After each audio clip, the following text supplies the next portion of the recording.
रात के 2:13 हो रहे थे। टेलीकैंट का जंगल आज ज्यादा ही खामोश था। कहते हैं इस वक्त एक औरत की चीख हवा को भी रोक देती है।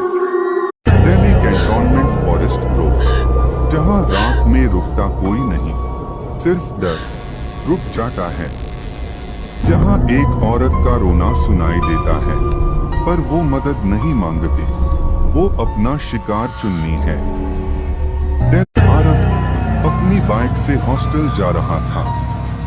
रात थोड़ी सा ठंडी थी, पर हवा में एक अजीब सा बोझ था। आरव ने ब्रेक दबाया, बाइक हल्की सी फिसली। उसने सोचा कोई हेल्प मांग रहा है, पर वो आवाज इंसान जैसे नहीं लग रही थी। वो रोने में भी कोई गुस्सा था, जैसे कोई दबोचकर रो रहा हो। आरव ने बाइक स्लो की और उस आवाज की तरफ देखा। उसने जब पीछे पलटकर देखा तो एक औरत सफेद साड़ी में उसकी तरफ बढ़ रही थी।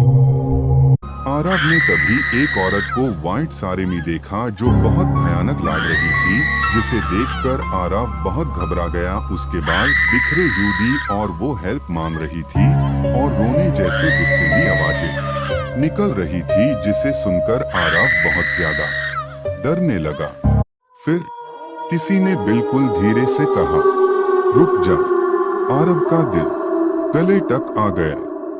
उसने हेलमेट के अंदर से अपनी सांस तेज होती महसूस की और फिर अचानक से उसने एक लड़की के चीखने की आवाज सुनी। रात और गहरी होती जा रही थी और बादल भी गहरे काले हो गए और अब बारिश वाला मौसम हो गया। आरव ने डर को इग्नोर करके बाइक दोबारा स्टार्ट करने की कोशिश की। आरव ने सोचा बस यहाँ से निकल जाऊं। उसने एक्सेलरेटर घुमाया। कार जैसे हाई बाइक आगे बढ़ी। किसी का भारी सा वजन पीछे सीट पार गिर गया। आरव सख्त हो गया। पीछे देखने की हिम्मत नहीं हुई। आरव को पहले लगा कोई दोस्त होगा, लेकिन जैसे हाय उसने पीछे सीट को टच किया, वो पूरी तरह वार्फ जैसे ठंडी थी। कोई दिखा नहीं, लेकिन सीट पार किसी का वजन अभी भी था। आरव ने धीरे से कहा, अगर तुम इंसान हो, बात करो। फिर उसके कंधे पर किसी ने हाथ रखा।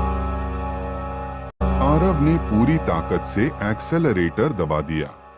बाइक हवा में झटका खाकर आगे बढ़ी, लेकिन वो औरत गिरती नहीं, वो चिपकी हुई थी, जैसे उसका वजन नहीं पार उसका साया हो। उसने आरव के कण में धीरे से कहा, मेरा बदला।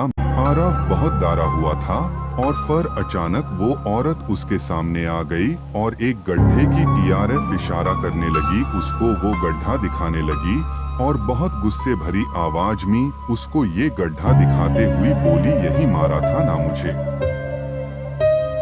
ये सुनकर वो बहुत डर गया। वो सोच में पड़ गया कि ये है कौन। तभी उसने कुछ ऐसा बताया जिसे आरव की रूह कांप उठी और उसी गड्ढे से टकराकर आरव का एक्सीडेंट हो गया और वो बेहोश हो गया। जब उसकी आंख खुली तो वो अभी अभी जंगल में था, लेकिन अब रात नहीं थी, अब सुबह हो गई थी। वो बहुत डरा हुआ था। उसके आसपास कुछ लोग तभी अचानक पुलिस उसके पास आई और बोली, तुम यहाँ क्या कर रहे और यहाँ कैसे आए? तुम्हें पता नहीं है कि यहाँ कोई नहीं आता? और आरव से बोला, कहा जाता है यहाँ एक चुड़ैल का साया है, तुम्हें नहीं पता था? ये सुनकर आरव और भी चौंक गया और फिर उसने जब अपना फोन उठाया तो फोन को देखने के बाद उसका पूरा शरीर कांपने लगा। आरव के पास एक फोन आया, फोन उठा, पर आवाज नहीं आई।